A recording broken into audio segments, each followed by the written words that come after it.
Halo guys, kembali lagi bersama saya Arif di channel MMS Consulting, channel yang membahas tentang seputar perpajakan, aplikasi akuntansi, dan juga tutorial Excel. Nah, hari ini saya akan membahas tentang bagaimana cara melakukan pembelian fixed asset dengan cara kredit di Accurate Online. Nah, gimana sih caranya? Yuk kita bahas. Nah, pertama saya di sini punya simulasi contoh soal untuk kita belajar bagaimana pembelian fixed asset dengan cara kredit ya.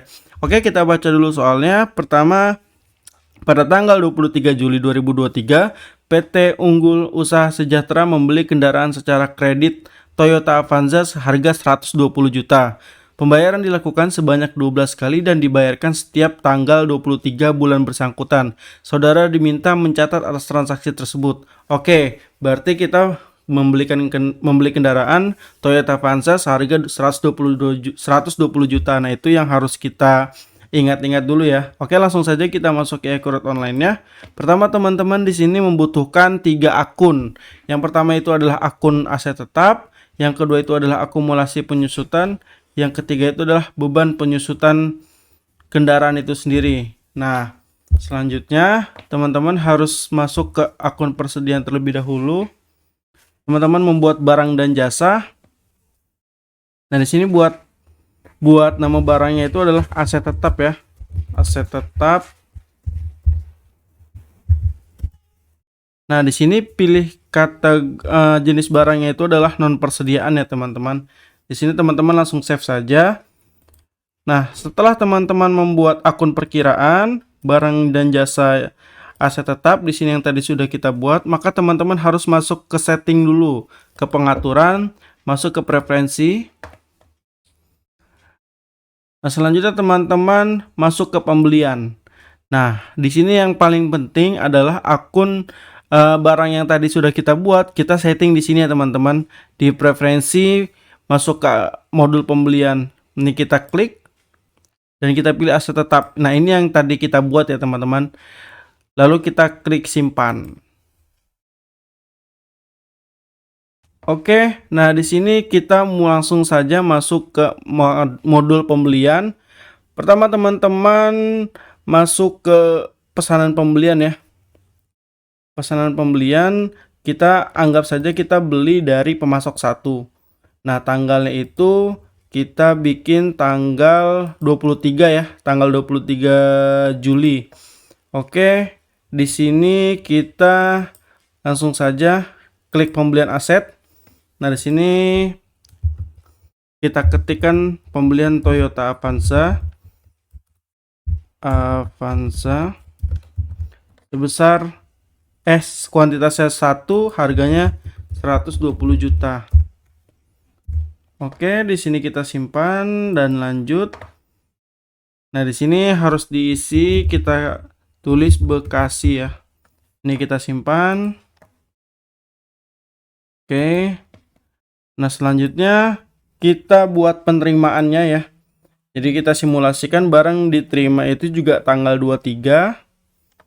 Nomor terimanya kita tulis sebagai contoh saja teman-teman. Nah, ini langsung saja kita save. Tanggal kirimnya kita samakan saja ya. Tanggal 23 di sini berarti juga tanggal penerimaan itu juga tanggal 23. Di sini juga tanggal 23.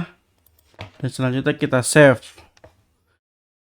Nah, karena barang diterima tanggal 23 maka dianggap penjual mobil itu langsung memfaktur ya, langsung juga menyampaikan tagihan pada saat pengiriman barang. Maka kita di sini dari penerimaan barang itu kita faktur.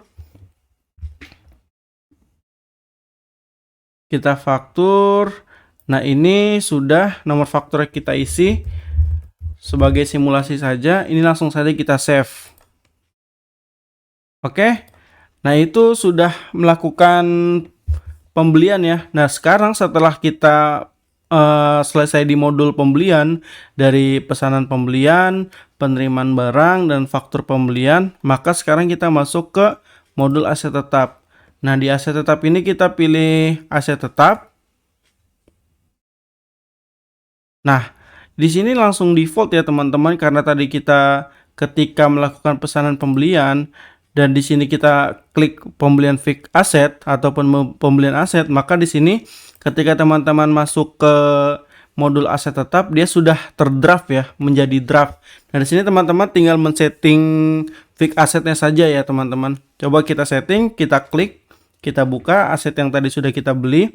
Nah, tanggal belinya itu kita setting di tanggal 23 Juli, terus juga tanggal pakainya kita samakan saja. Nah, di sini sebagai contoh saja ya teman-teman. Nanti ketika misalnya teman-teman misalnya tanggal belinya itu beda dengan tanggal pakai, nah itu tinggal disesuaikan saja dengan transaksi yang terjadi di perusahaan ataupun tempat teman-teman masing-masing. Oke, di sini kita aset tidak berwujud, tentu tidak ya, karena dia berwujud. Metode penyusutannya itu kita pilih sebagai simulasi metode garis lurus. Nah, selanjutnya akun asetnya kita pilih kendaraan.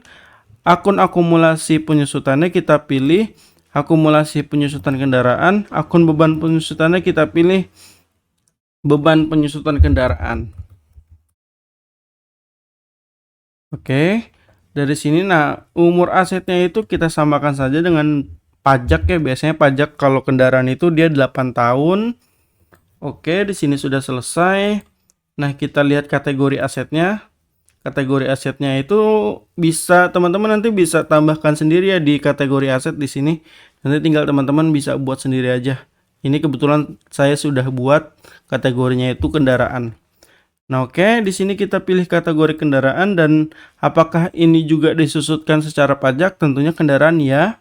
Nah, di sini kategori pajaknya itu adalah golongan 2 garis lurus ya, yaitu sama 8 tahun untuk golongan kendaraan. Nah, di sini akun pengeluarannya sudah langsung default ya. Default itu beban operasional lainnya. Nah, ini sudah langsung saja kita save. Oke.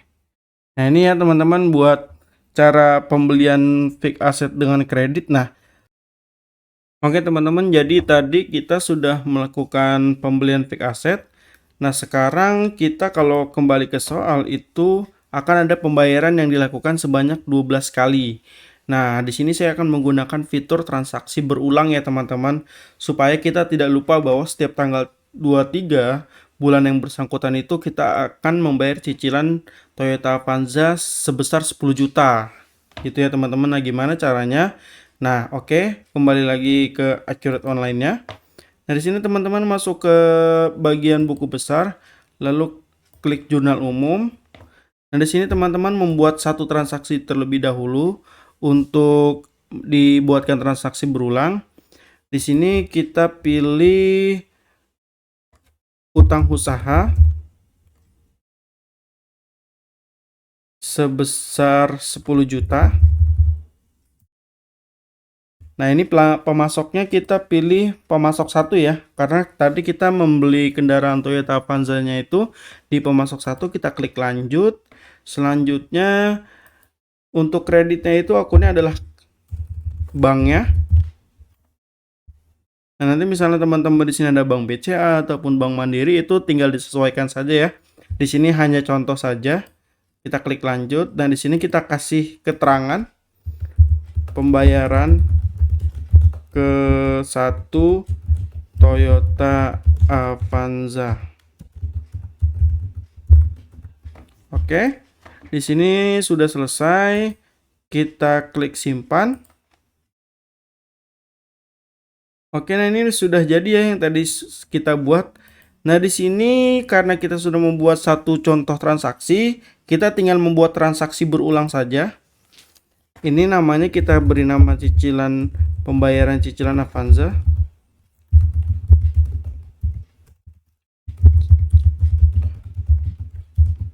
Oke, nah kategorinya itu umum.